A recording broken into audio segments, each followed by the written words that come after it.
Hi friends, கிட்னா கிச்சனுக்கு welcome you all. வாங்க, இன்றைக்கி புது வீடியோட வந்திருக்கேன். என்னென்னா இன்றைக்கி வந்து பாவ் பஜ்ஜி எப்படி செய்யலான்றது பார்க்கலாம் வாங்க. நான் ஒரு 2-3 டேபிள் ஸ்பூன் வந்துட்டு ஆயில் ஊற்றிருக்கேன்.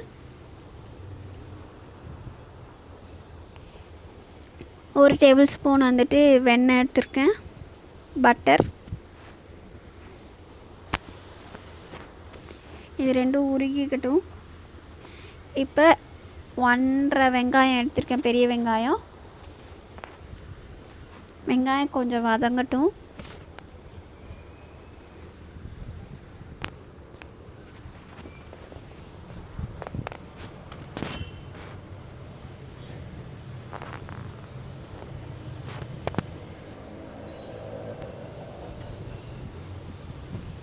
இப்போ தக்காளி எடுத்துக்கலாம். நான் 2 தக்காளி எடுத்திருக்கேன் இன்றைக்கி.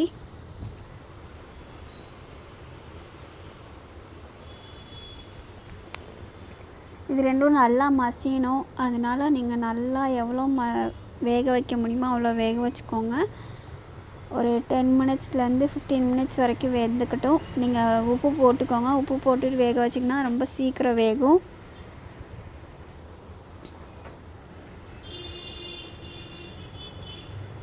பாருங்கள் ஃப்ரெண்ட்ஸ், நல்லா மசிஞ்சிருச்சு. இப்போ வந்துட்டு நான் வந்துட்டு பட்டாணி வேக வச்சு மசிச்சு வச்சுருக்கேன். அதுவும் உருளைக்கிழங்கையும் வேக வச்சு மசிச்சு வச்சுருக்கேன். உருளைக்கிழங்கு வந்து நான் 3 உருளைக்கிழங்கு போட்டிருக்கேன். பட்டாணி வந்துட்டு ஒரு 2 கை அளவுக்கு எடுத்திருக்கேன். என் கைக்கு உங்களுக்கு எவ்வளோ பேர் இருக்காங்களோ அதுக்கு தகுந்த மாதிரி நீங்கள் எடுத்துக்கோங்க அளவு. ரெண்டுத்தையும் நல்லா மசிச்சிருங்க.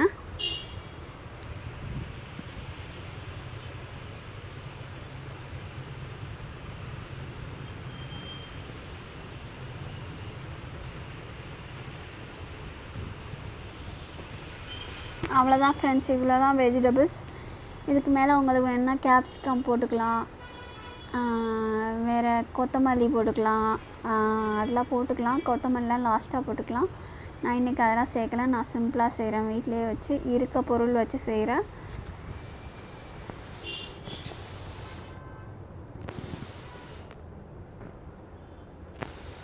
இப்போ நல்லா கிண்டி விட்டுட்டு நடுவில் கொஞ்சோண்டு ஆயில் சேர்த்துக்கோங்க. ஏன் அது சேர்க்குறேன்னா இப்போ வந்து மசாலா சேர்க்க போகிறோம். இப்போ நான் சேர்க்க போகிற மசாலா வந்து ஒரு 4 வரமிளகா, 2 பச்சை மிளகா, ஒரு 4-5 பூண்டு வந்துட்டு நான் வந்து அரைச்சிட்டேன். நான் தனித்தனியாக அரைக்கணும், ஆனால் என்கிட்ட அவ்வளோ சின்ன மிக்ஸி இல்லை.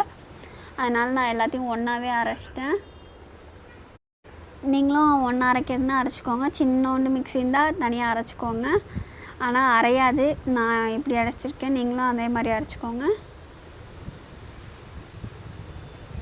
இப்போ அது கிண்டி விட்டுட்டு மஞ்சள்தூள் போட்டுக்கலாம் ஃப்ரெண்ட்ஸ். அப்புறம் மிளகாத்தூள், தனி மிளகாத்தூள் வந்துட்டு சில்லி பவுடர் சேர்த்துருக்கேன். உங்கள் காரத்துக்கு ஏற்ற மாதிரி சேர்த்துக்கோங்க. ஏன்னா வர மிளகா போட்டிருக்கோம், பச்சை மிளகா போட்டிருக்கோம். இப்போ இது போடுறோம். அடுத்து மல்லித்தூள் போட்டிருக்கேன்.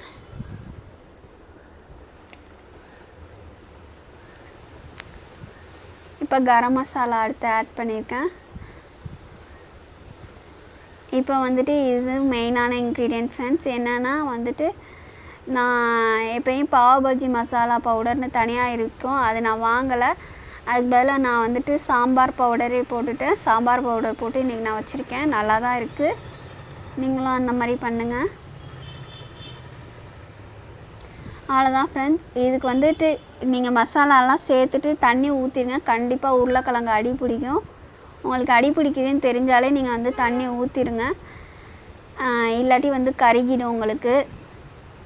சூப்பராக வந்துருச்சு பாருங்கள் ஃப்ரெண்ட்ஸ், ரெடி ஆயிடுச்சு நல்லாவே.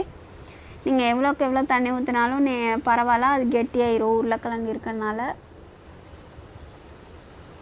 இவ்வளோ தான் ஃப்ரெண்ட்ஸ். இப்போ நீங்கள் வந்து காரம் உப்புலாம் பார்த்து ஆட் பண்ணிக்கலாம். எக்ஸ்ட்ரா வேணுன்னா எக்ஸ்ட்ரா பண்ணிக்கலாம்.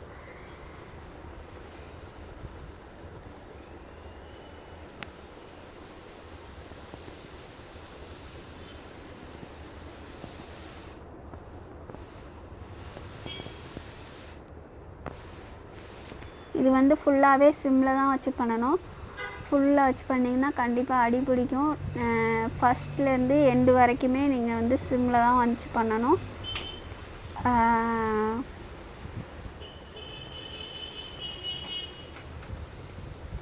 சிம்மில் வச்சு பண்ணுறதுனால கொதிக்கிறதுலாம் ரொம்ப பொறுமையாக தான் வரும். ஸோ வந்துட்டு ஒரு 10 மினிட்ஸ் ஆகும் உங்களுக்கு செய்யறதுக்கு. அதுக்குள்ளே உங்களுக்கு வந்துட்டு வேறு ஏதாச்சும் செய்யணுன்னா அதுக்குள்ளே பன் பண்ணிடலாம். நான் காமிக்கிறேன். பாவ் பஜ்ஜி பன்னுனே தனியாக விற்கிது, அது வாங்கிக்கோங்க. அப்படி கிடைக்கலன்னா நார்மல் பன் வாங்கி அதை பிரிச்சுக்கலாம்.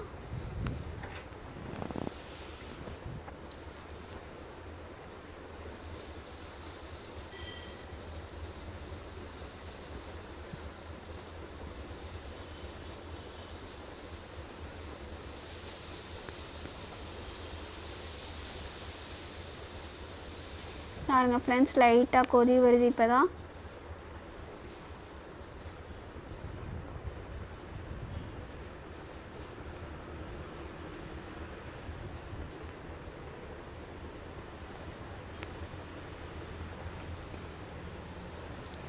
இந்த டயத்தில் நீங்கள் வந்து ஆஃப் பண்ணிடலாம்.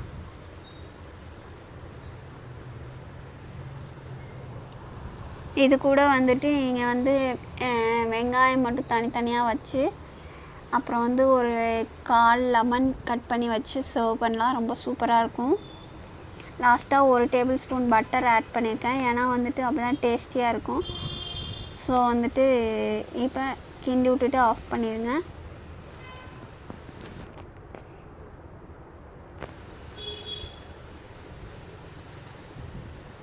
இதை ஆஃப் பண்ணிவிட்டு இப்போ பன்னு போடலாம். நான் தவாவில் வந்துட்டு பட்டர் ஆட் பண்ணியிருக்கேன். இது வந்து அடிக்கடி சாப்பிட வேணாம், எப்போயாச்சும் மட்டும் 1 டைம் மட்டும் சாப்பிடுங்க. ஏன்னா வந்துட்டு ஃபுல்லாகவே வெண்ணெய் ஆட் பண்ணுறோம், கண்டிப்பாக உடம்புக்கு ஆகாது. பன்னை வந்து 2ஆக பிரித்து இந்த மாதிரி டோஸ்ட் பண்ணிக்கலாம் நல்லா. அவ்வளோதான் ஃப்ரெண்ட்ஸ். இதை வந்து அப்படியே வச்சு சைடில் வந்து அந்த குருமா வச்சு வெங்காயம் வச்சு பக்கத்துலேயே வந்துட்டு லெமன் வச்சு கொடுக்கலாம். அவ்வளோதான் ஃப்ரெண்ட்ஸ், சர்வ் பண்ணிடலாம். இவ்வளோ தான் ஃப்ரெண்ட்ஸ் பாவ் பஜ்ஜி. கண்டிப்பாக நீங்களும் ட்ரை பண்ணுங்கள். மறக்காமல் சாப்பிட்டுட்டு எனக்கு கமெண்ட் பண்ணுங்கள்.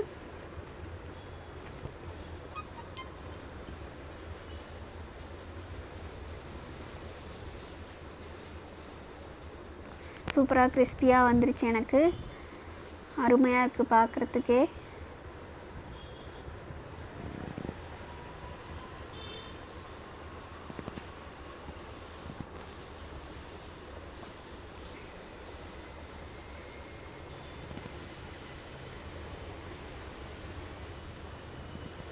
கண்டிப்பாக நீங்களும் ட்ரை பண்ணிட்டு கமெண்ட் பண்ணுங்கள்.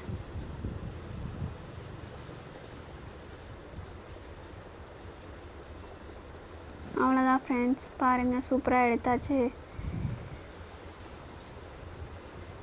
கண்டிப்பாக கீர்த்தனா கிச்சனுக்கு மறக்காமல் சப்ஸ்கிரைப் பண்ணுங்கள், ஷேர் பண்ணுங்கள், மறக்காமல் பெல் பட்டன் தட்டிட்டு போங்க. அப்போ தான் நாளைக்கு நான் போடுற வீடியோலாம் உங்களுக்கு கண்டிப்பாக வரும். லைக் பண்ணுங்கள், ஷேர் பண்ணுங்கள் உங்கள் ஃப்ரெண்ட்ஸ்க்கெலாம். பாய்.